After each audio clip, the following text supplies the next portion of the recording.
Hello friends, I welcome all of you at my YouTube channel Maths by Ajit Sharma.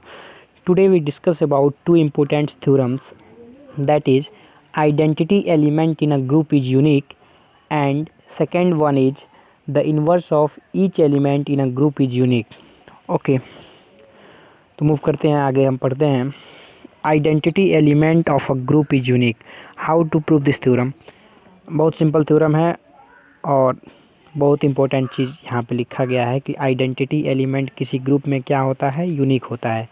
किसी भी group में identity element जो होता है वो यूनिक होता है, एक ही होता है।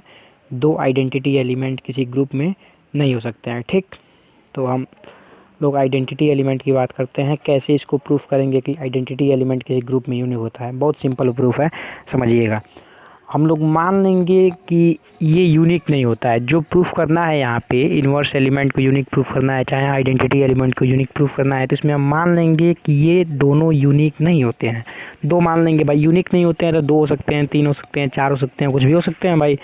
इनका संख्या दो हो सकता है, तीन हो सकता है, चार हो सकता है। तो आइए हम देखते हैं, मानते हैं। Suppose if possible the identity element of the group is not unique. Unique नहीं है, हमने माना कि यूनिक नहीं है, कॉन्ट्राडिक्शन से प्रूफ करेंगे। Let two identity element e and e dash exist in group G. हमने मान लिया कि ग्रुप जी में दो आइडेंटिटी एलिमेंट जी और जी डैश एग्जिस्ट कर रहे हैं। ठीक, जब एग्जिस्ट कर रहे हैं तो दोनों बिलोंग करेंगे जी से भाई, सिंपल है। अब दोनों आइडेंटिटी एलिमेंट हैं, इसका मतलब ये दोनों एलिमेंट भी होंगे जी के। आइडेंटिटी एलिमेंट भी तो एलिमेंट होता है एक।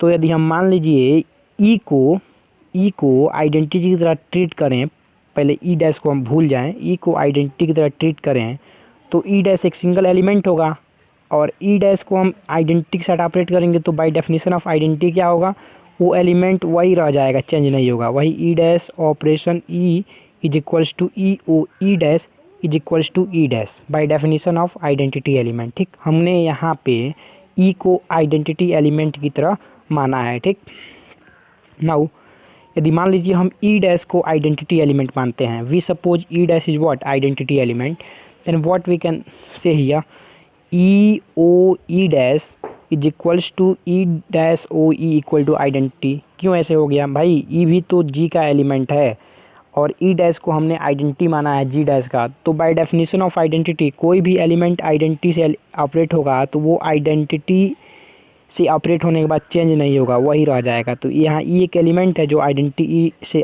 ई डैश से ऑपरेट हुआ है, ऊपर में मान चुके हैं ई डैश इज आइडेंटिटी एलिमेंट, तो वो वही रह गया। तो हमने यहाँ से दो इक्वेशन पाया। ठीक, फ्रॉम इक्वेशन 1 और 2 हम क्या लिख सकते हैं, बहुत सिंपल है, देखिए। आप इक्वेशन फर्स्ट का ये पार्ट उठाइए इसको, और इक्वेशन सेकंड का ये पार्ट उठाइए। देखिए दोनों सेम है, e o e dash equal to e dash and e o e dash बराबर ई। तो क्या लिख सकते हैं, from equation 1 and 2 we can write e o e dash equal to e dash and now from second e o e dash equal to e. दोनों equation से हमको क्या मिला, जब लेफ्ट हैंड साइड इक्वल है तो राइट हैंड साइड अपने आप इक्वल हो जाएगा, तो ई डैश बराबर ई। तो यहाँ से हम कंक्लूड किए कि किसी भी ग्रुप में उसकी जो आइडेंटिटी होती है वो यूनिक होती है।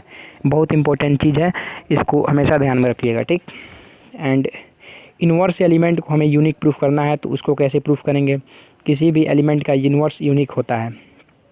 आइए इसको देखते हैं। The inverse of each element of a group is unique. Group में जितने भी एलिमेंट होते हैं उन सब का जो इन्वर्स होता है वो यूनिक होता है। चलिए देखते हैं। हम मान लेंगे इसमें भी कि हमारा इन्वर्स एलिमेंट यूनिक नहीं है, तो यूनिक नहीं होगा तो दो हो जाएगा, तीन हो जाएगा, चार हो सकता है, कुछ भी हो सकता है। तो हम मान लेते हैं if possible the inverse element of each element is not unique. Unique नहीं है तो let there are two inverses b and c of element a of group. मतलब किसी एलिमेंट ए का जो ग्रुप से बिलोंग कर रहा है उसके दो इन्वर्स बी और सी हमको मिल रहे हैं। भाई यूनिक नहीं है तो दो मिल सकते हैं, सिंपल है। और जब दो मिल रहे हैं तो भाई डेफिनेशन ऑफ इन्वर्स से क्या सेटिस्फाई करेगा इन्वर्स का डेफिनेशन। तो इन्वर्स का डेफिनेशन क्या कहता है, जो एलिमेंट जिसका इन्वर्स होता है उसको उसके साथ ऑपरेट करने पे आइडेंटिटी देता है।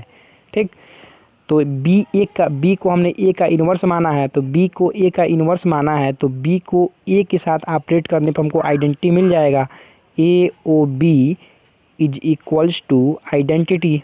ठीक, ये मिल जाएगा। या हम इसका आर्डर भी चेंज कर दे, b o a equal to identity, तब भी मिलेगा। लेफ्ट इनवर्स राइट इनवर्स की यहाँ बात नहीं हो रहा है, वो आगे बात होगा, लेकिन अभी यहाँ पे a o b equal to b o a is equal to identity, ठीक। और सी भी तो हमने ए का इन्वर्स माना है, सी को भी, बी और सी दो इन्वर्स माने हैं ए के, तो इससे भी करने पे हमको मतलब आइडेंटिटी मिलेगा। दो इक्वेशन यहाँ से हमको मिला, since b and c are inverses of a, इसी फैक्ट से हुआ है, इसी रीजन से हमने कर दिया है। चूँकि कोई जो ग्रुप होता है वो 4 कंडीशन को सेटिस्फाई करके ग्रुप बनता है।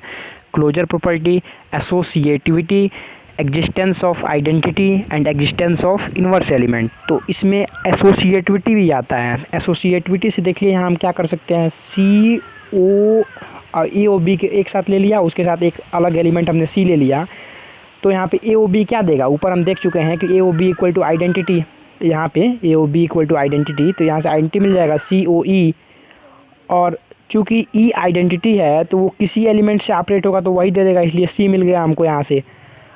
अब आइए, अब हम ए और सी को एक साथ ले रहे हैं एसोसिएटिविटी से, और इसको उधर कर दे रहे हैं बाहर, इन दोनों के रिजल्ट के साथ हम बी को ऑपरेट करेंगे। तो यहाँ से क्या मिला, सी ओ ए भी आइडेंटिटी दे रहा है, देखिए यहाँ से सी ओ इक्वल टू आइडेंटिटी, तो हम पुट कर सकते हैं ई ओ बी, मतलब यहाँ से, तो ई ओ बी चूँकि ई आइडेंटिटी है और किसी भी एलिमेंट के साथ ऑपरेट होगा तो क्या दे देगा, वही एलिमेंट दे देगा, उसमें नो चेंज।